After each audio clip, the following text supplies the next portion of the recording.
Good evening दोस्तों, मैं संदीप कुमार। मैंने आज आप सबके लिए लेकर के आया सर एक जबरदस्त एक मस्त टॉपिक, क्योंकि आज जो है ना आपके अंदर का ताकत को जानने वाले हैं, क्योंकि आपके लिए साइंस में मात्र 20 क्वेश्चन लाए हैं। अगर आपके अंदर ताकत है तो ये 20 में 15 सही कर दो। बस मैं आपसे इतना ही उम्मीद करता हूं कि आप 20 में 15 सही कर दो, क्योंकि आज का टेस्ट बिल्कुल ही अलग है सर। क्योंकि ये 20 जो सवाल है इसमें आपको फिजिक्स भी है, केमिस्ट्री भी है और आपको बायोलॉजी भी है, ठीक ना। तो आते हैं सर, आपको क्लास को करता हूं शुरुआत। लेकिन सबसे पहले मैं आपको कहूंगा ना कि टाइम कम लूंगा और आपको नंबर ऑफ सवाल ज़्यादा देखूंगा, ठीक है ना। पहला सवाल, 1 नंबर सवाल क्या कहता है, थोड़ी सी गौर कर लेना सर, क्योंकि थोड़ी सी आपका डिजिटल बोर्ड पे, स्मार्ट बोर्ड पे अब क्लास चल रहा है, ठीक है ना।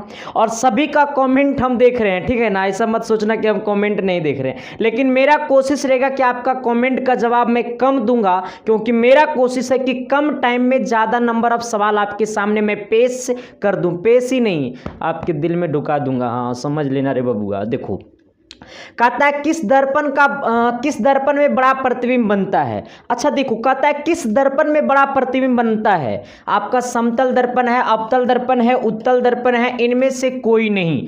अगर आपको लगता है कि ये 4 ऑप्शन में से कोई भी ऑप्शन सही नहीं है, तो जो आपको सही लगता है वही आप कमेंट बॉक्स में कमेंट कर दिए। लेकिन सबसे पहले सोचिएगा, कहता है क्या किस दर्पण में बड़ा प्रतिबिंब बनता है। तो अगर बोलेगा किस दर्पण में बड़ा प्रतिबिंब बनता है तो गौर कर लेना, आपका दर्पण 3 प्रकार का होता है, ठीक ना। गोलीय दर्पण 2 प्रकार का होता है और दर्पण 3 प्रकार का होता है।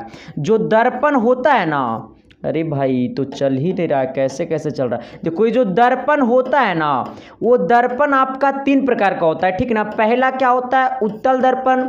दूसरा क्या होता है सर, ये आपको अवतल दर्पण, ठीक है ना, अवतल दर्पण। फिर क्या होता है, ये आपका होता है समतल दर्पण। लेकिन गौर करना, ये जो उत्तल और ये जो अवतल दर्पण है ना, वो गोलीय दर्पण का प्रकार है, ठीक ना। क्या है, गोलीय दर्पण का क्या है, प्रकार है। यानी बोला जाए ना तो दर्पण जो है वो 2 प्रकार का, एक गोलीय दर्पण और दूसरा समतल दर्पण। लेकिन गोलीय दर्पण भी 2 प्रकार का है, एक उत्तल दर्पण और एक क्या सर, ये एक अवतल दर्पण। एक उत्तल दर्पण, एक अवतल दर्पण।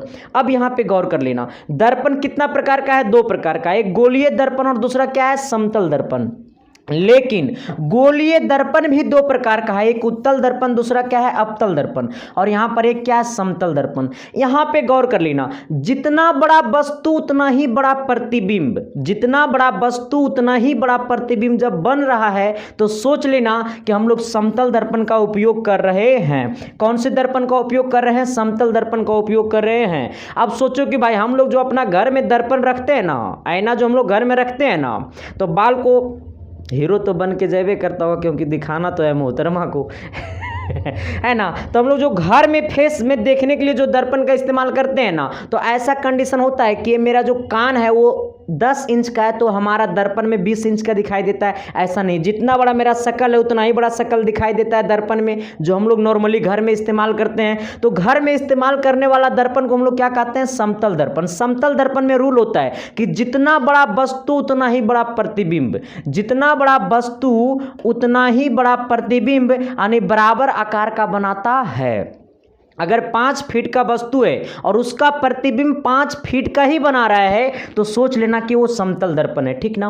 उत्तल दर्पण की बात करेगा ना सर, तो ये वस्तु से छोटा प्रतिबिंब बनाता है, वस्तु से छोटा प्रतिबिंब बनाता है। तो उत्तल दर्पण क्या बनाता है, वस्तु से छोटा प्रतिबिंब बनाता है। अगर मैं आपको बात करूंगा अवतल दर्पण, तो ये वस्तु से छोटा प्रतिबिंब भी बनाता है और क्या बनाता है, बड़ा प्रतिबिंब भी बनाता है, ठीक है ना। तो हमसे पूछा किस दर्पण में बड़ा प्रतिबिंब बनता है, तो उत्तल दर्पण में ओनली फॉर छोटा बनता है, समतल दर्पण में वस्तु के समान आकार का बनता है, लेकिन अवतल दर्पण में वस्तु से छोटा और बड़ा दोनों बनता है। तो हमारा आंसर क्या हो जाएगा, अवतल दर्पण। और किसका किसका सही था उसके जीएफ के पास हम मैसेज करेंगे। हाँ, जिनका सही था सर वो खुश हो जाना। लेकिन अगला सवाल क्या कहता है, थोड़ी सी तैयार हो जाना अगला सवाल को लेकर के। सवाल नंबर 2, चलिए सवाल नंबर 2 क्या कहता है, थोड़ी सी गौर कर लेना सर। 2 नंबर सवाल एकदम हल्का है। हाँ, चाहोगे ना तो पता है क्या कहोगे कि तेरी आंखों में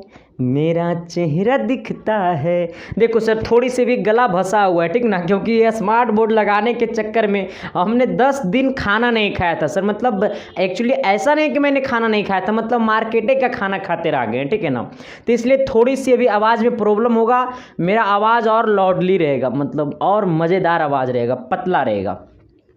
कहता है निर्वात में प्रकाश की चाल होती है। अच्छा, ये निर्वात जो है ना हम लोग को बड़ा तंग करता है, लेकिन इससे ज़्यादा नालायक तो हम हैं है ना। ये 10% ऐठेगा तो हम लोग कितना ऐठेंगे? 20%। हम लोग बिहार, यूपी, झारखंड वाले लोग हैं। हाँ, कहता है निर्वात में प्रकाश की चाल। तो निर्वात में प्रकाश की चाल 3 × 10⁸ मीटर प्रति सेकेंड। ये किनका किनका सही था? 3 × 10⁸ मीटर प्रति second, option number A. 3 × 10⁸ centimetre प्रति सेकंड। देखो कितना हम लोग को बेवकूफ बना रहा है। यहाँ पे सेंटीमीटर दिया तो इसको मारेंगे खच्चाक। ये यहाँ पे किलोमीटर प्रति सेकंड, इसको भी मारेंगे खच्चाक।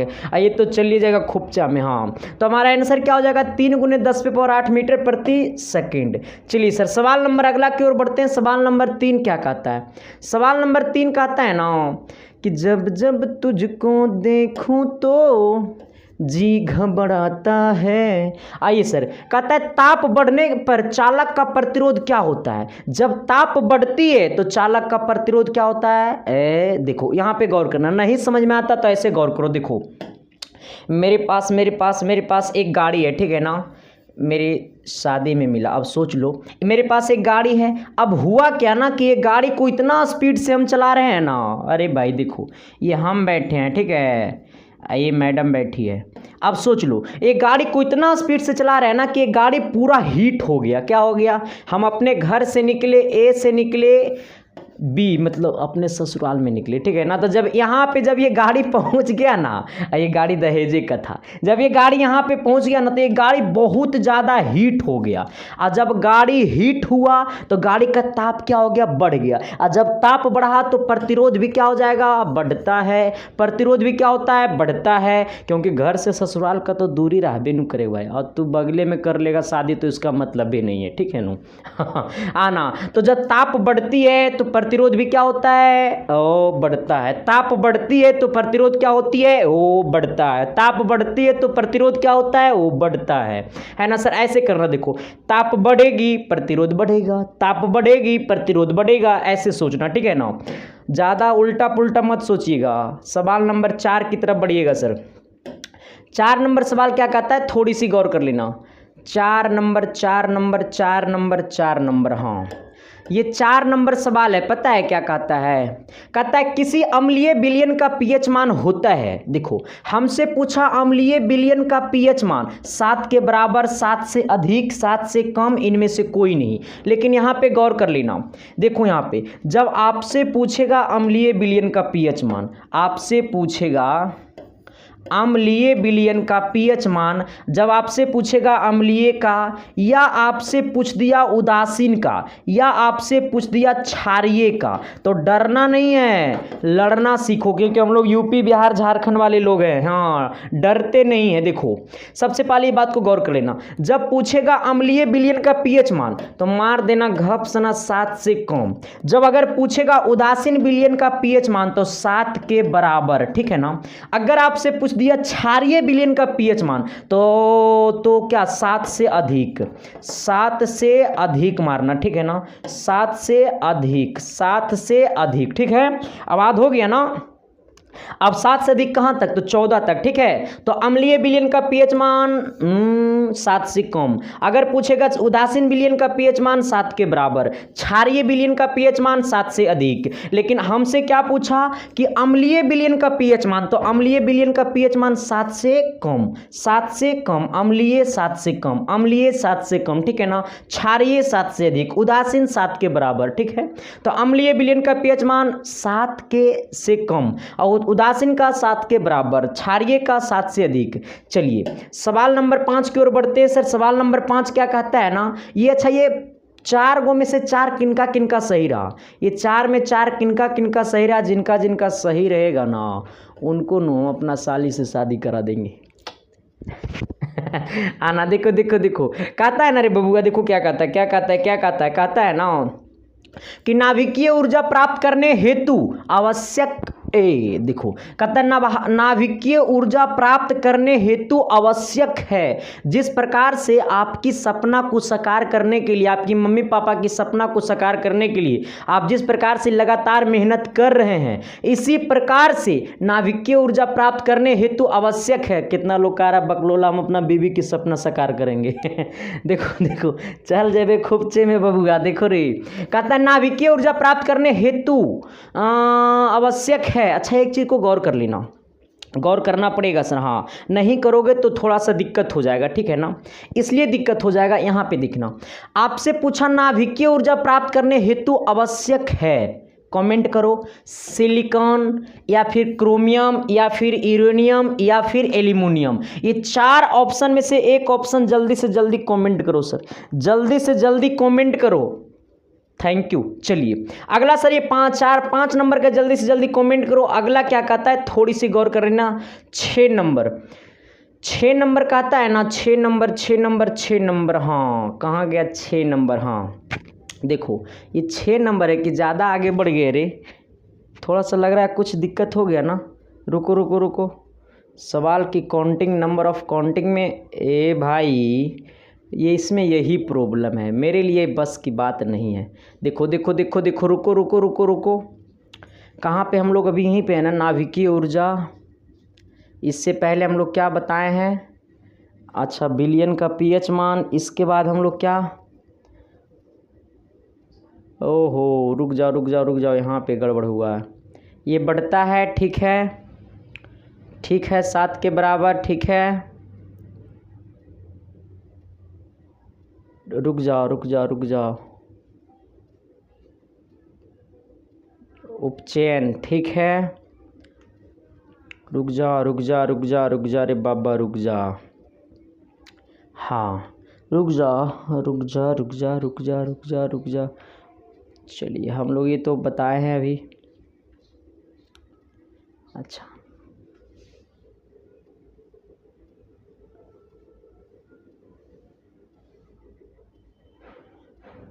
चलिए ये वाला भी जस्ट हमने सवाल बताया है। अगला सवाल की ओर आप लोग बढ़िएगा, ठीक है। अगला सवाल क्या कहता है, थोड़ी सी गौर कर लेना सर। सवाल नंबर अगला कहता है ना, पता है क्या कहता है, सवाल नंबर ये 6 होगा ना। अच्छा ये 6 होगा, हाँ ये 6 होगा। 6 नंबर क्या कहता है, थोड़ी सी गौर कर लेना। कहता है शोषण किस प्रकार की रासायनिक अभिक्रिया है। शोषण किस प्रकार की रासायनिक अभिक्रिया। देखो जब नाम लेगा शोषण का, नाम किसका लेगा सर, ये शोषण का नाम लेगा, ठीक है ना। जब नाम लेगा शोषण का तो हम लोग करेंगे कुपोषण। हाँ कहेगा शोषण किस प्रकार की अभिक्रिया है, रासायनिक अभिक्रिया। नाम लेगा शोषण का, आपसे पूछेगा रासायनिक अभिक्रिया किस प्रकार की रासायनिक अभिक्रिया है, ठीक है ना, किस प्रकार की रासायनिक अभिक्रिया है। तो आपको क्या करना है, शोषण किस प्रकार की रासायनिक अभिक्रिया, तो उपचयन है। कैसा है सर, ये उपचयन है। कैसा है, उपचयन है। कैसा है, उपचयन है, ठीक ना। कैसा है, उपचयन है। कैसा है, उपचयन है। कैसा है, उपचयन है।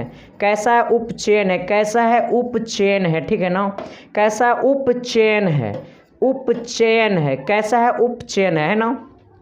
कहेगा शोषण किस प्रकार की रासायनिक अभिक्रिया है, तो शोषण जो है वो उपचयन रासायनिक अभिक्रिया। कैसा है, उपचयन रासायनिक अभिक्रिया। Option number A. Option number कितना होगा, ए। अगला सवाल नंबर बढ़िएगा। अगला सवाल क्या कहता है, थोड़ी सी गौर करिएगा, सवाल नंबर 7 की तरफ, ठीक है ना। 7 नंबर कहता है ना कि जब जब तुझको देखो तो जी घबराता है। कहता है विद्युत चुंबक बनाने के लिए उपयुक्त पदार्थ है कौन सा। अगर हमको विद्युत चुंबक बनाना है, कौन से चुंबक बनाना है, विद्युत चुंबक बनाना है। जब आपको विद्युत चुंबक बनाना होगा तो किस लोहे का इस्तेमाल करना होगा। कहता है किस पदार्थ का इस्तेमाल करना होगा, क्या नरम लोहा का, क्या इस्पात का, क्या निकेल का, या इनमें से कोई नहीं। देख रहे भाई, जब आपसे पूछ दिया विद्युत चुंबक, क्या पूछ दिया, विद्युत चुंबक। हाँ देखो हार्ड लोहा भी अगर चुंबक की ओर ले जाओगे ना यार तो वो नहीं सटता है, ठीक है ना। तो बहुत सारे लोहे जो होता है ना बहुत सारे प्रकार का होता है। तो हमसे पूछा है विद्युत चुंबक बनाने के लिए। जब आपसे पूछेगा विद्युत चुंबक बनाने के लिए किस पदार्थ का इस्तेमाल किया जाता है, तो विद्युत चुंबक बनाने के लिए अभी तक जो है सर वो नरम लोहा का ही इस्तेमाल किया जा रहा है। तो विद्युत चुंबक बनाने के लिए नरम लोहा का इस्तेमाल किया जाता है, ना कि गर्म लोहा का इस्तेमाल किया जाता है। गर्म लोहा जब पिछवाड़ा में सटा देंगे नू तो समझिए लेना। हाँ, तो इसलिए सर कहता है विद्युत चुंबक बनाने के लिए उपयुक्त पदार्थ है तो नरम लोहा है। अभी तक, अब तक मतलब अभी तक जो है ना वो नरम लोहा का ही इस्तेमाल किया जा रहा है। बाकी आगे क्या होगा वो पता नहीं, क्योंकि आगे मैं बचूंगा या नहीं बचूंगा वो तो दूर की बात है। सवाल नंबर 8 क्या कहता है, थोड़ी सी गौर कर लेना सर। सवाल नंबर 8 जो है ना, सवाल नंबर 8 रे भाई रे, हाँ अच्छा चलो ऐसे होगा। ये सवाल नंबर 8 नंबर का था, निकट दृष्टि दोष दूर करने के लिए किस लेंस का व्यवहार किया जाता है। अच्छा, निकट क्या नाम है, इसका नाम है बड़ा निकट है। अगर किसी व्यक्ति को निकट दृष्टि दोष हो जाए तो उसके चश्मे में किस प्रकार की लेंस का इस्तेमाल किया जाता है। जैसे मेरे चश्मे में क्या है, मेरे चश्मे की जो पावर है ना वो पॉजिटिव है, यानी किस लेंस मेरे चश्मे में इस्तेमाल किया जाता है। देखो इधर, अगर कहता है निकट दृष्टि दोष दूर करने के लिए किस प्रकार के लेंस का व्यवहार किया जाता है। देखो हमें लेंस दो ही प्रकार का, 3 प्रकार का, एक उत्तल लेंस, अवतल लेंस, बाइफोकल लेंस। अवतल लेंस, उत्तल लेंस, बाइफोकल लेंस। अच्छा, हमें दृष्टि दोष कितने प्रकार का होता है, तो नॉर्मली अभी तक जो होता है वो 2 प्रकार के दोष होते हैं, एक निकट दृष्टि दोष, एक दूर दृष्टि दोष। लेकिन जब आप बुढ़ापा हो जाइएगा, जब आपका उम्र 40 साल के बाद हो जाएगा तो आपको जरा दृष्टि दोष हो जाएगा। अभी तक आपको, अभी तक क्योंकि आप तो बूढ़ा भी हुए नहीं, अभी तो आपकी शादी भी नहीं हुआ तो कंडीशन खराब हो जाएगा ना। तो कहता है निकट दृष्टि दोष और दूसरा क्या है, तो ये दूर दृष्टि दोष है, ठीक ना। कौन सी दृष्टि दोष है, दूर दृष्टि दोष। और आपको बुढ़ापा में हो जाएगा जरा दृष्टि दोष। कौन सी दोष हो जाएगा सर, ये बुढ़ापा में होगा, अभी नहीं होगा। अभी आप टेंशन नहीं लीजिएगा, ठीक है ना। अभी आपको यही दोनों हो जाएगा, तो इसी से आप बच के रहिए। दूसरा क्या है सर, ये जरा दृष्टि दोष, जरा दृष्टि दोष, ठीक है ना। अब यहां पे गौर कीजिएगा, अगर आपको यहां पे पूछा है निकट दृष्टि दोष दूर करने के लिए किस लेंस का व्यवहार किया जाता है, और आपके एग्जाम में ये 3 गो में से एगो पक्का आएगा, ओकरा में कोई शक ही नहीं है। देखो जब पूछेगा निकट दृष्टि दोष तो मार देना घपसन अवतल लेंस। कौन सा लेंस रे चिला, अवतल लेंस। अगर पूछेगा दूर दृष्टि दोष तो मार देना तुरंते तुम उत्तल लेंस। कौन सा लेंस सर, उत्तल लेंस। कौन सा लेंस सर, उत्तल लेंस। कौन सा लेंस रे मोहतरमा, उत्तल लेंस। अगर आपसे पूछ दिया जरा दृष्टि दोष, जरा दृष्टि दोष जो होता है वो 40 वर्ष के बाद होता है, अब तो बुतरुए में होने लगा। हाँ, बचपन सबको भी जरा दृष्टि दोष होने लगा। कंडीशन क्या है कि अब ये से खाएगा एगी मैगी अर्गर बर्गर ईजा पिज्जा आस्ता पास्ता खाओगे तो क्या होगा सर, नहीं होगा जरा दृष्टि दोष, तो क्या होगा, क्योंकि खाओगे अब ये से एगी मैगी अर्गर बर्गर आस्ता पास्ता ईजा पिज्जा, तो कंडीशन है कि हो ही जाएगा, है ना। आना तो जरा दृष्टि दोष होता है कब, जब 40 वर्ष के बाद। जरा दृष्टि दोष को दूर करने के लिए किस लेंस का इस्तेमाल किया जाता है, तो बाइफोकल लेंस का इस्तेमाल किया जाता है। किस लेंस का इस्तेमाल किया जाता है, बाइफोकल लेंस। बाइफोकल लेंस जो है ना ये भी 2 लेंसों से मिलकर के बना। बाइफोकल लेंस जो है सर ये 2 लेंस से मिलकर के बना, एक उत्तल लेंस है और दूसरा क्या है रे मोहतरमा, अवतल लेंस है। कौन सा लेंस है रे बबुआ, अवतल लेंस है। अब गौर करो, देखो कहेगा गुरुजी बात तो बराबर ही पड़ गया ना, पड़ा रे बात बराबर, देख रे बेवकूफ, गर्लफ्रेंड का कॉलर है, कौन रखो। देखो इधर बाइफोकल लेंस भी जो है ना कंडीशन सेम है। जरा दृष्टि दोष होता क्या है ना कि ये भी एक प्रकार का ना दूरी और निकट दृष्टि दोष है। जरा दृष्टि दोष में होता क्या है कि ना तो निकट की वस्तु दिखाई देगा ना तो दूर की वस्तु दिखाई देगा, हम सफा चट हो जाओगे। हाँ तो ठीक है ना, ज्यादा डीपली बात नहीं करूंगा सर क्योंकि ये टेस्ट है। आपसे पूछा गया था निकट दृष्टि दोष दूर करने के लिए व्यवहार होता है तो अवतल लेंस का होता है। अब एक चीज ट्रिकली समझ लेना, ट्रिकली में कैसे बताता हूं, देख लो। निकट कई अक्षर से मिलके बना, 1 2 3 गो से मिलके बना निकट। अब इसको खत्म करना है तो कई अक्षर वाला खोजेंगे, 4 अक्षर वाला खोजेंगे। अवतल बना है 3 अक्षर से मिलकर के और निकट भी बना है 3 अक्षर से मिलकर के, तो क्या निकट उत्तल को खत्म कर पाएगा, नहीं खत्म कर पाएगा। पता चलेगा कि कुछ नहीं प्रभाव नहीं पड़ा। अब देखो इधर ये फैट भी, ये मेरी गर्लफ्रेंड का फैट है, ये मेरा फैट है, ठीक ना। अब दोनों हम, ये भी हम 10 न्यूटन की फोर्स लगा करके इधर जा रहे हैं, ये भी 10 न्यूटन का फोर्स लगा करके इधर आ रहा है और दोनों बीच में टकरा जाएंगे, ना तो ये हमको इधर कर पाएगा ना तो हम इधर कर पाएंगे, ठीक है ना। तो यही कंडीशन ये है सर, ये है निकट 3 अक्षर, अब खोजना 1 2 3 4, अवतल बना है 4 अक्षर से, इसलिए निकट दृष्टि दोष को दूर करने के लिए अवतल लेंस का इस्तेमाल किया जाता है। और दूर बना है दो अक्षर से, तो इसको खत्म करने के लिए 3 अक्षर वाला खोजेंगे, तो 3 अक्षर वाला उत्तल लेंस, इसलिए निकट दूर दृष्टि दोष को दूर करने के लिए उत्तल लेंस का इस्तेमाल किया जाता है। और एक बार मेरे साथ बोल देना कि जरा दृष्टि दोष को दूर करने के लिए किस लेंस का इस्तेमाल किया जाएगा, तो बाइफोकल लेंस है ना रे बिहार यूपी झारखंड वाले लोग। अब थोड़ी सी गौर कर देना रे बबुआ 9 नंबर सवाल की तरफ, ठीक है ना। लेकिन जे को इसमें सर थोड़ी सी पढ़ाने में मज़ा तो आता है, लेकिन दिक्कत भी बड़ा है भाई।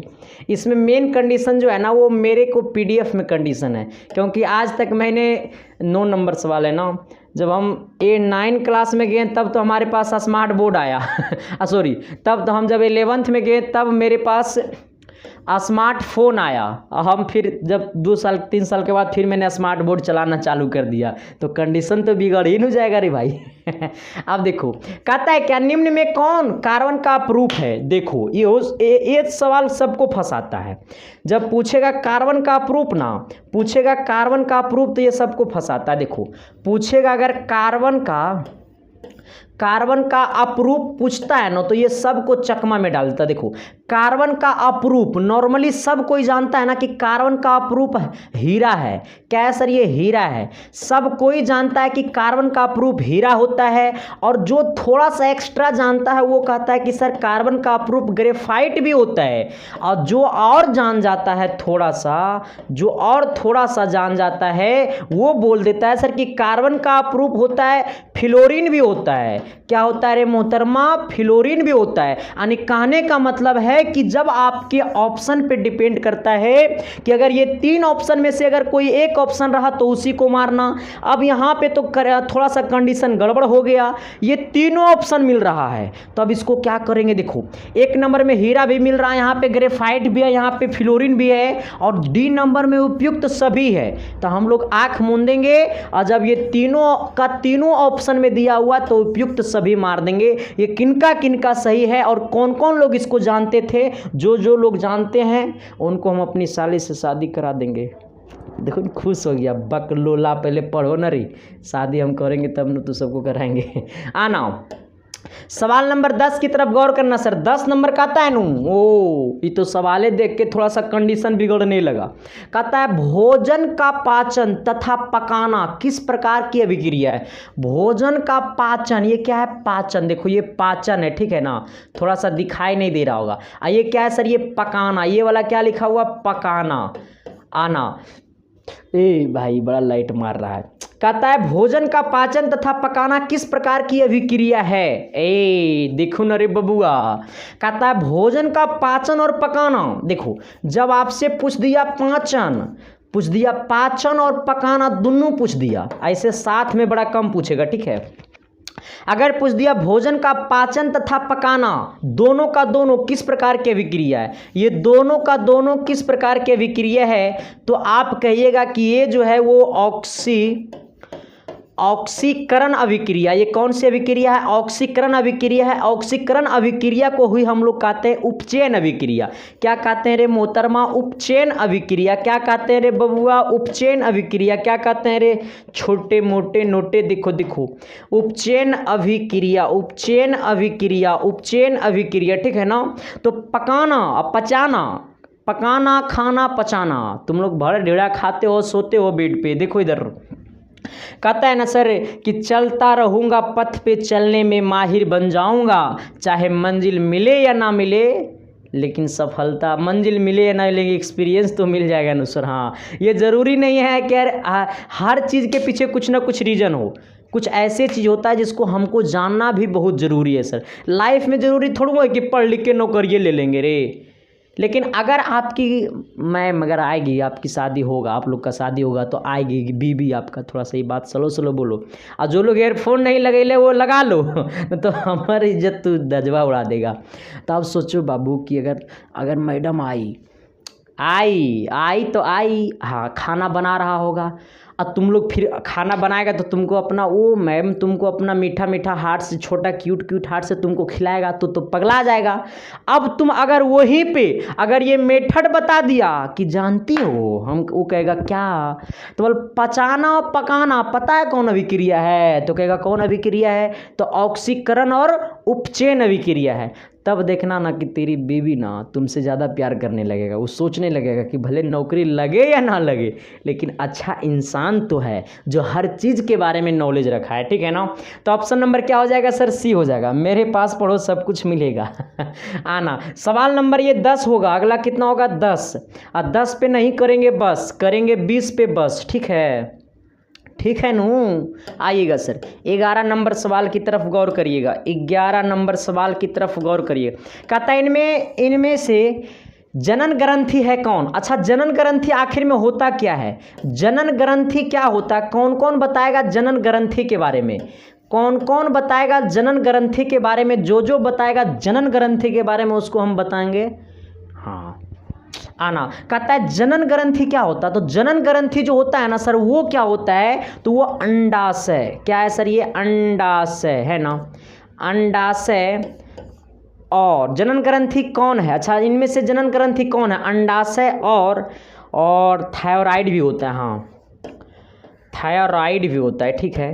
हो तेरी अखियों की बार, तेरा होंठ का शिकार, चौका बार चौका बार चौका बार चौका बार चौका बार चौका बार। हाँ, इनमें से जनन ग्रंथि कौन है? तो जनन ग्रंथि जो है सर वो अंडाशय भी और थायराइड भी है, ठीक है ना। चलिए, यानी आपका ऑप्शन नंबर क्या हो गया? सॉरी, थायराइड नहीं होगा, ये आपका विरसन होगा। सॉरी मैंने तो गड़बड़ कर दिया रे, गड़बड़ कर दिया। अंडाशय। हाँ, इसके बाद क्या होगा सर? ये विरसन होगा, ठीक है ना। ये होगा ऑप्शन नंबर ए और बी दोनों होगा, ए और बी दोनों होगा, नहीं ऑप्शन नंबर आपका डी हो जाएगा, ठीक है ना।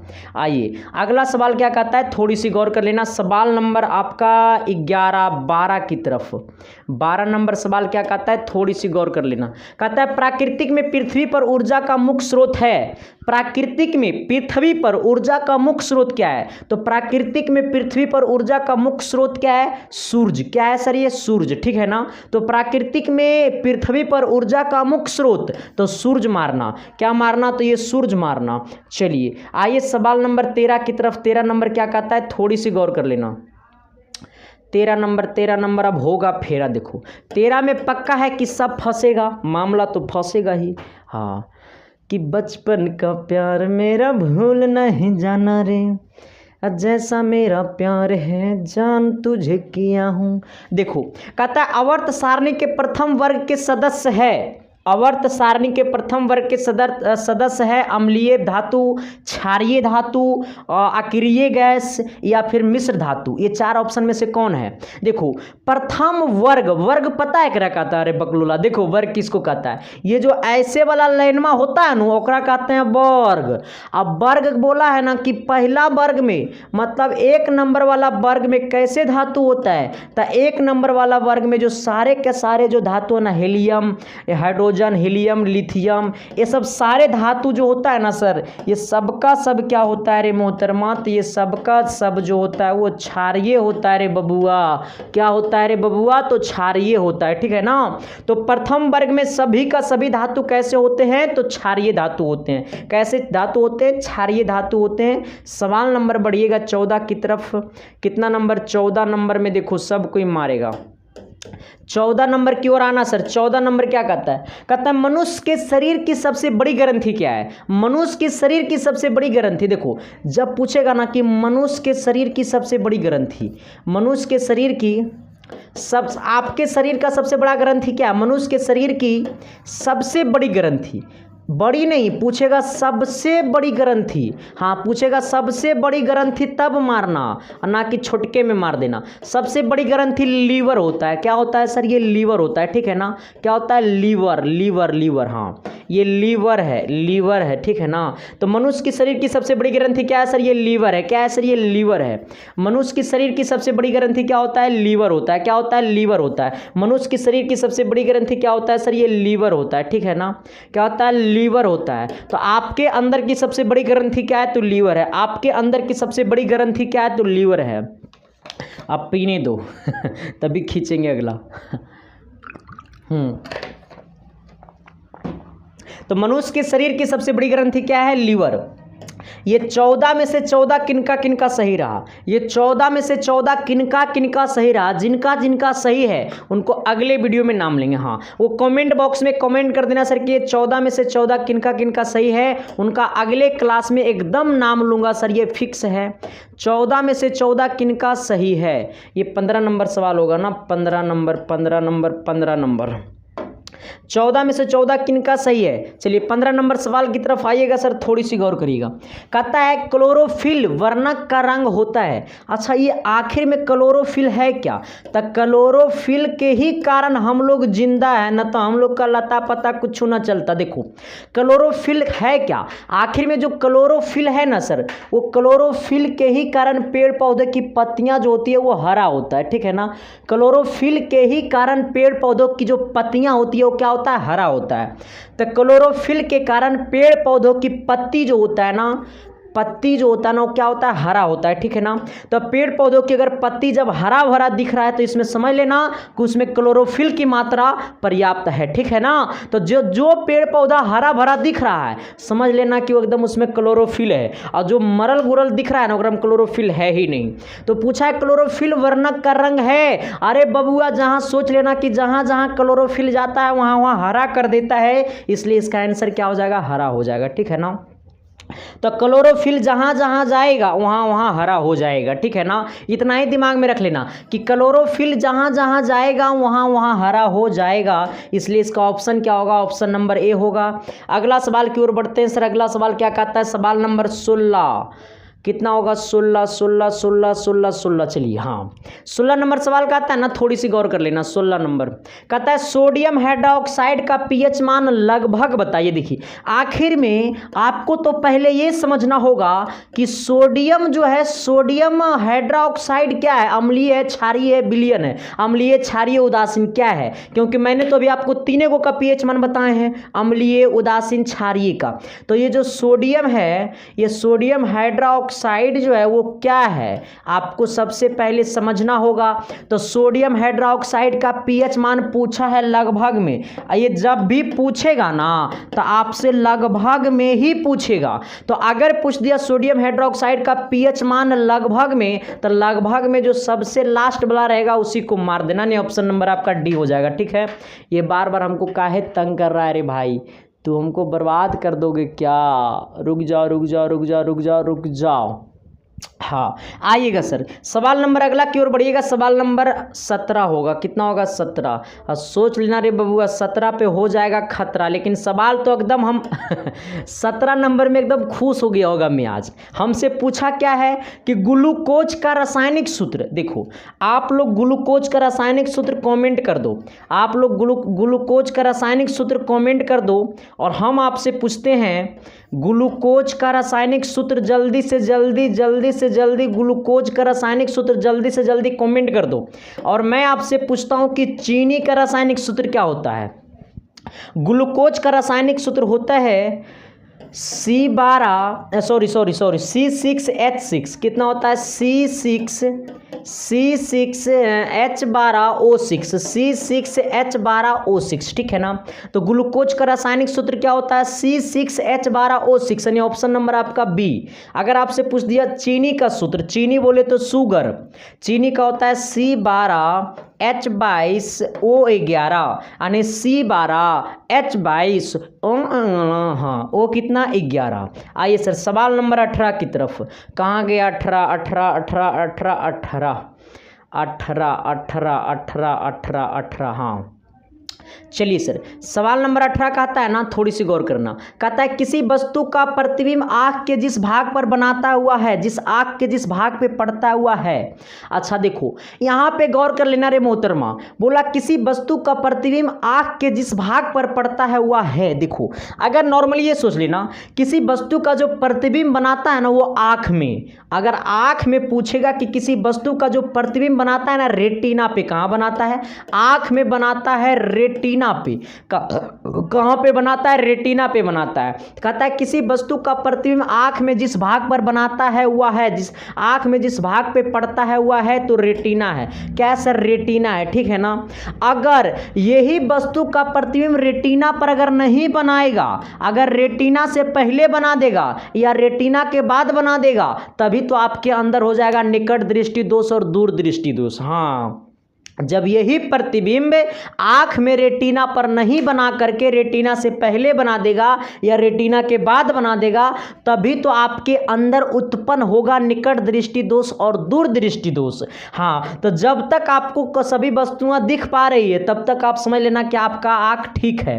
तो आंख में जिस वस्तु पर, जिस भाग पर प्रतिबिंब बनाता हुआ क्या है? रेटिना है। क्या है? रेटिना है। चलिए, अच्छा, रेटिना जो है किसके जैसा व्यवहार करता है? तो रेटिना पे जो प्रतिबिंब बनता है ना वो वास्तविक होता है।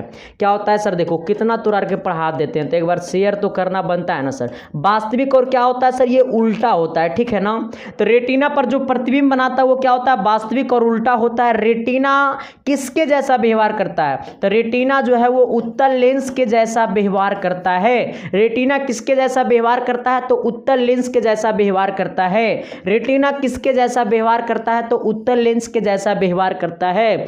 आंख के जिस भाग पे प्रतिबिंब बनाता है उसे हम लोग क्या कहते हैं? रेटिना। आंख के जिस भाग पर प्रतिबिंब बनाता है उसे हम लोग क्या कहते हैं? रेटिना। रेटिना पे किस प्रकार के प्रतिबिंब बनता है? तो रेटिना पे वास्तविक एंड उल्टा प्रतिबिंब बनता है।